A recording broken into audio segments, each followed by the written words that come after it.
What's good? It's Woog. So an agreement has been reached to allow for a battle for undisputed lightweight champion between George Kambosos Jr. and Devin Haney.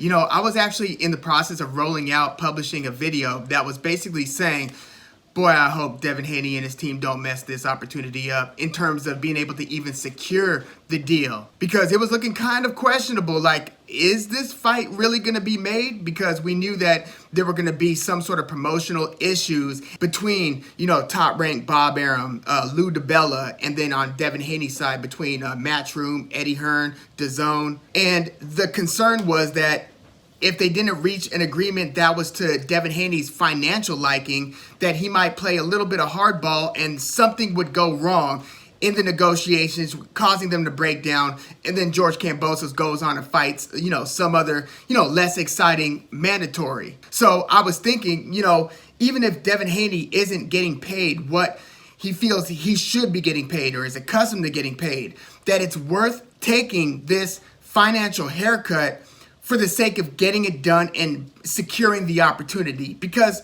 opportunities like this are not common. I mean, we've seen Devin Haney on the outside looking in, even while holding a WBC lightweight belt, to the point where even his mandatory, Ryan Garcia, after knocking out Luke Campbell, declined fighting Devin Haney for the belt. So it's like, dude, do whatever you have to do to make this fight happen. Because if you beat George Kambosos, and yes, there is a rematch clause, and both of these fights, if Haney wins the first fight, will be fought in Australia. I know that Eddie Hearn and DAZN, they were trying to have the rematch take place in the United States, but Devin Haney has, aligned himself with Lou DiBella, Bob Arum, Top Rank, at least for the foreseeable future, while this Kambosos versus Haney fight takes place. So I'm just glad that the fight's being made. Yes, the conditions in which the opportunity arose were far less than ideal. There are some real issues taking place, obviously, in the Ukraine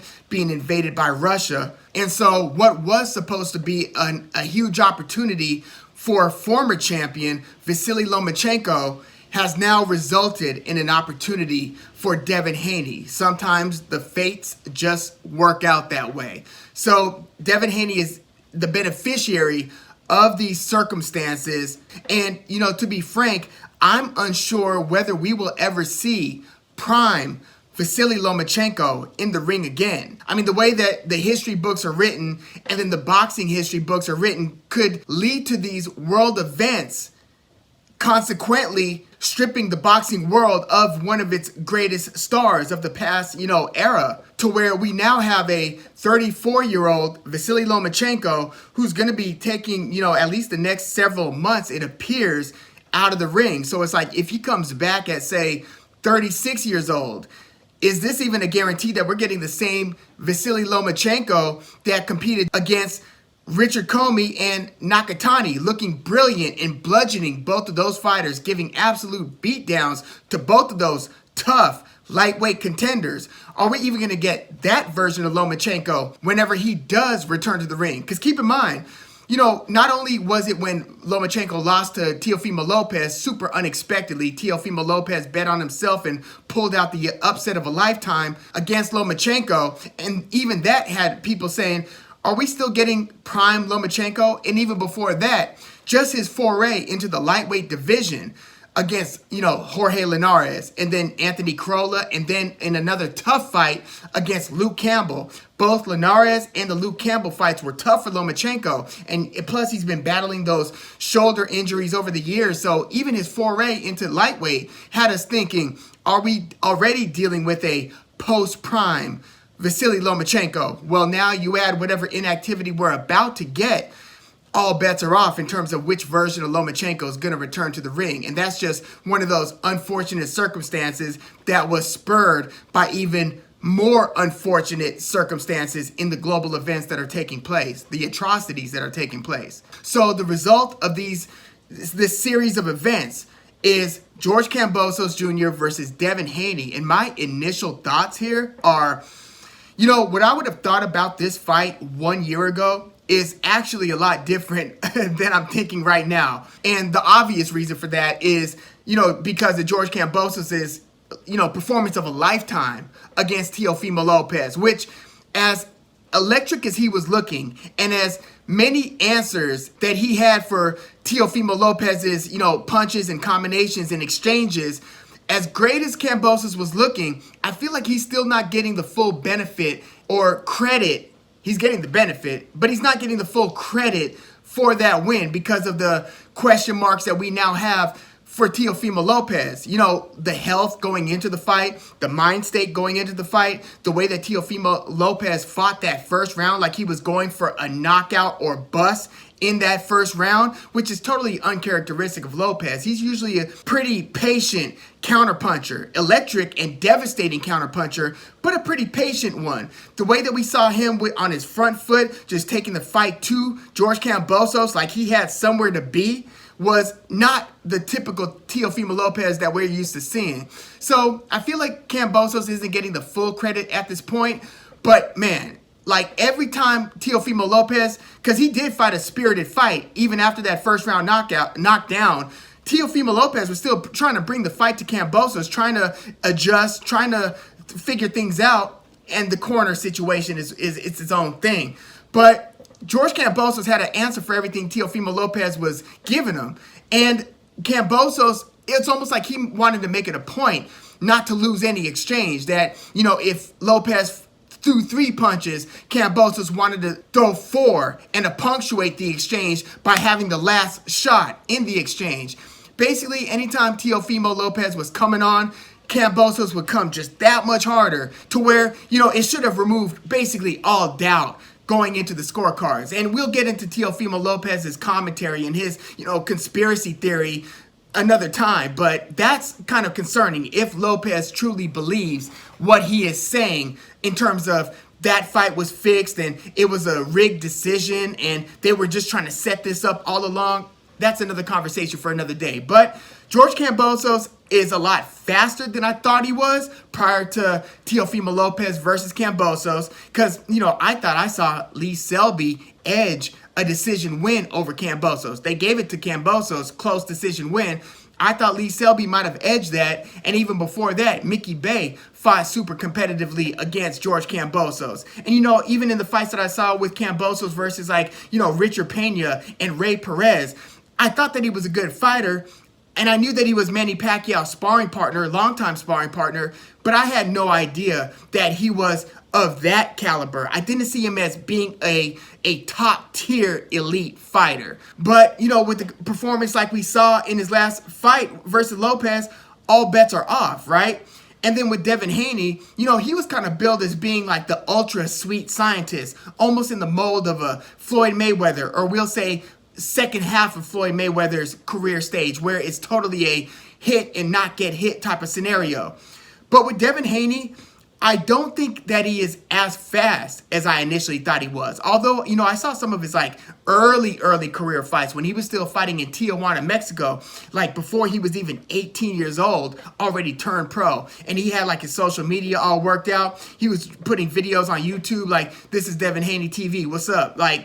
He looked like he was grooming himself for that type of crossover, entertainer type of success. And I'm like, damn, who is this kid? And he was trained by Floyd Mayweather Sr. I'm like, damn, keep your eye on him. And he was beating these guys and knocking some of them out, but he wasn't knocking most of them out. And it looked like, he was lacking some of the punching power that we see a lot of young stars possess, that I thought, okay, maybe when he starts growing into his body, which I don't know how many more fights he has at lightweight, to be honest. He seems like a big 135 already, but I was thinking, as he grows into his, into his weight division where he eventually starts to settle down, maybe he'll pick up some of the power down the line. But I don't think Devin Haney is as fast as I thought he was, where you could see that he's got some hand speed, evidently, but it's not the same kind. It's not like an electric hand speed where, you see certain fighters like Zab Judah, Gary Russell Jr., Shane Mosley when he was throwing that right hand, young Floyd Mayweather Jr., the pre-Oscar de la Hoya Floyd Mayweather Jr.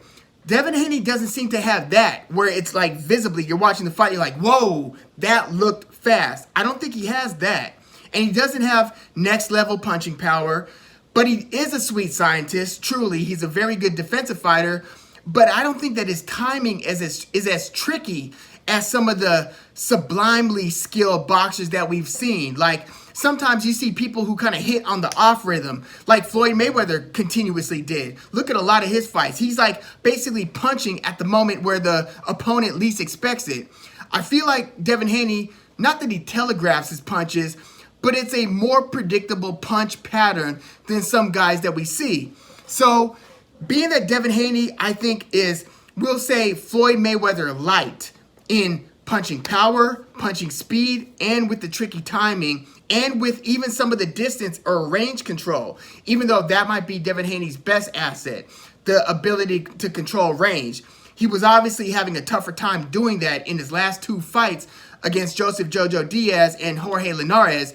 But I think that that is still one of his greatest skills, being able to kind of dictate the terms of the exchange, keeping the opponent at the end of the jab, throwing the check hook when they advance, and basically keeping things at that, long range. Now, he looked like he initiated some of the infighting against Jorge Linares, and we'll take a deeper, closer look at this Kambosos Devin Haney matchup as we near the fight date. But I just wanted to lend some initial thoughts here. Again, I'm just totally glad that this fight's being made. It looks like if Devin Haney beats Kambosos twice in Australia, which is a big if, even though you would kind of have to favor Devin Haney here, right? Like, just given their reputations, given their, we'll say, last 3 to 5 performances, which Devin Haney had trouble with this other guy a few years ago named Alfredo Santiago. This was just before the COVID pandemic, so we're talking like November 2019. He kind of had a little issue with Alfredo Santiago. I do think one of his wins a little bit earlier than that is actually aging very well. It's the one after his beautiful knockout victory. He actually had a highlight reel type knockout against Antonio Moran in May of 2019. But in September of 2019, he fought Zayor Abdullayev, and that's actually the fight where he won a then vacant WBC interim lightweight belt, which has since been elevated over his,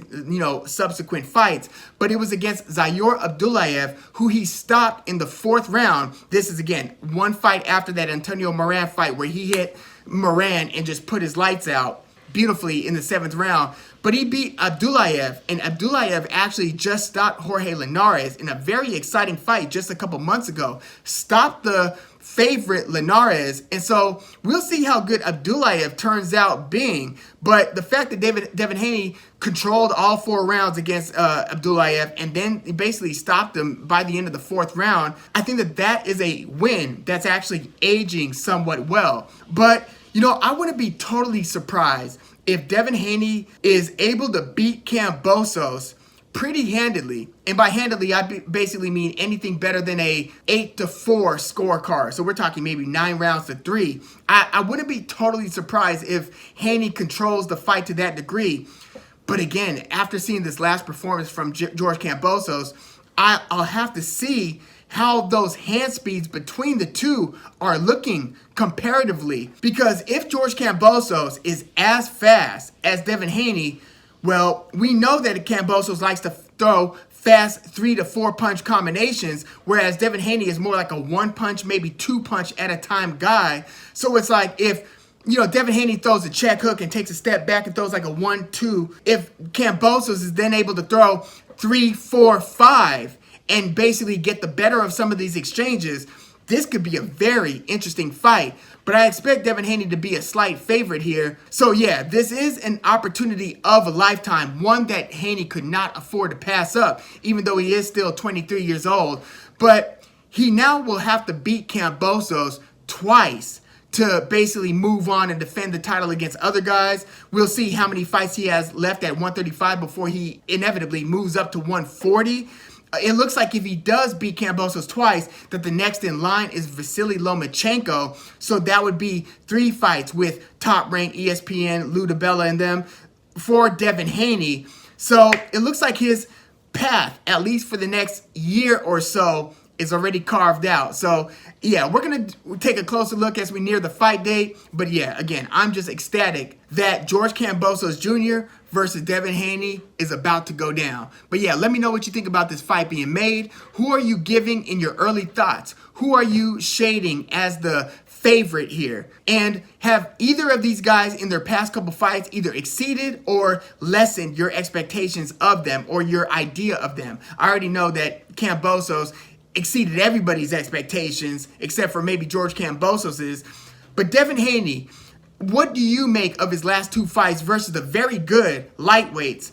Joseph Jojo Diaz, who has, I know, been a featherweight and a 130 guy prior to going up to lightweight and beating Fortuna, by the way. But what do you make of Devin Haney's last couple wins against, we'll say his last three, against Yuriorkis Gamboa, Jorge Linares, and Joseph Jojo Diaz? Please let me know what you think about Kambosos versus Haney in the comments. And you see how now Gervonta Davis is kind of, making some noise and seeming pretty dissatisfied with his situation over at Mayweather Promotions, who, they just do not have a stable of elite fighters, top tier talent at 130, 135, or 140. So it's like, if you're Gervonta Davis, you see how creative the matchmaking they've been having to do for Davis has been. So, without cross-promotional efforts, I just didn't see any greatness coming out of Gervonta Davis's career in terms of the quality of opponents. They just didn't have the stable to do it. So they seemed like they were also unwilling to do the cross-promotional thing. So we'll see what happens with Tank Davis, because it's a shame that we haven't seen one of the best, in my opinion, pound for pound in the sport. I don't have him in my top 10, but it's just because of lack of quality of opponents over his last several fights. But we want to see him tested against some of the best. So we'll see how things work out promotionally with him. But yeah, let me know what you think in the comments. Please like the video, subscribe to the channel if you were into the fight talk. I'm Woog. Thanks for tuning in.